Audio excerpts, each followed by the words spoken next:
I said, I have no problem with you, but when the time comes, I'm gonna break you all, man. I'm gonna break your hip. Before Conor McGregor became the biggest shit talker in the UFC, before he would beat Marcus Brimage in the first round in 1 minute 7 seconds and take home a cash prize of $60,000. Dana, 60 G's, baby! Before he was ranked the #1 featherweight contender and ranked as one of the best pound-for-pound fighters. Growing up like many young Irish lads, Conor thought his future was that of a football player. But he came to the realization that he was getting into more fights than he was scoring goals, and, well, football, it was a sport for the ladies. Then his parents suddenly decided to relocate to a new town, and without friends, the then quiet Conor began boxing and kickboxing to take out his stress. For a short period of time, he trained to become a plumber, but he absolutely despised the work, and it was getting in the way of his training. Then for some time, he lived off the government's money while he set his sights on getting into the UFC. My name is Michael McCrudden, documenting the life of Conor McGregor prior to fame, here for you on Before They're Famous. Now, a lot of you guys requested this bio. The guy's got a big fight coming up. Be sure to let me know in the comments down below who you want me to document next. My name is Conor McGregor and I live in Lucan. My dream is to be world lightweight champion in the UFC. Conor Anthony McGregor was born on the 14th of July in 1988, and he spent his early years growing up in Crumlin, a suburb of Dublin. His parents, Tony and Mags, were from working class families and scraped by to support both Conor and his older sister Erin.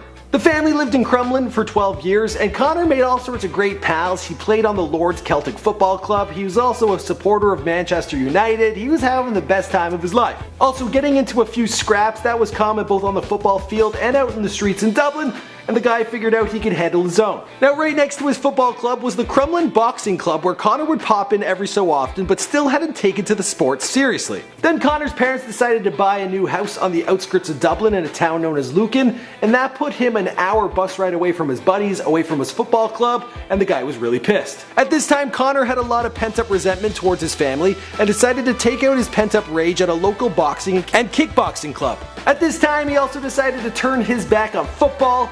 He also stated that he had realized it was a sport for the ladies. As his love for combat sports grew, well, he also decided to double down and learn some jiu-jitsu.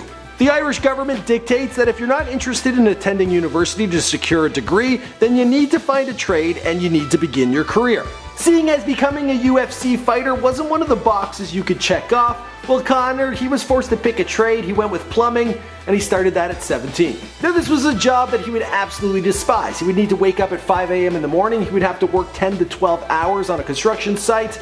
It would get in the way with his training. It would get in the way with his diet, and he would look at the people he was working with. To him, they all looked like they were dead in their eyes. He would train after work and compete on the weekends. Then on February 17, 2007, at the age of 18, McGregor made his mixed martial arts debut in an amateur fight where he was victorious with a TKO in the first round. The double life eventually took its toll on Conor, and he would have to have a conversation with his parents stating that he was not going to be a plumber. He wasn't going to do anything but train to get into the UFC. His parents were furious. Him and his dad got into a brawl. That's when Conor famously told his dad, "You'll be sorry when I become a millionaire at 25. An accomplishment he did succeed at the age of 26. A year short, but I think he's good. After Conor's second fight, he turned professional, and the next year he would start at the Straight Blast Gym in Dublin. For mental preparation, his sister gave him a copy of The Secret, something that he had no belief in. It's about positive thinking, making your visions become a reality.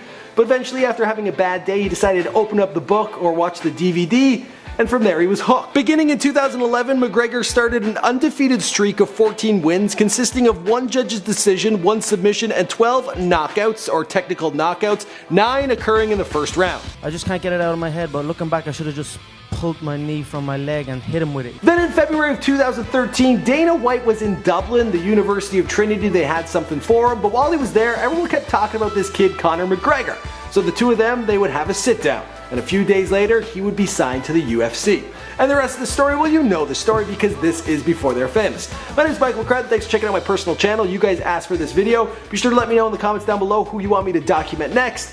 And I read through all the comments, so I'll get it done. Also, be sure to browse the channel, hit subscribe, and I'll see you guys in the next one.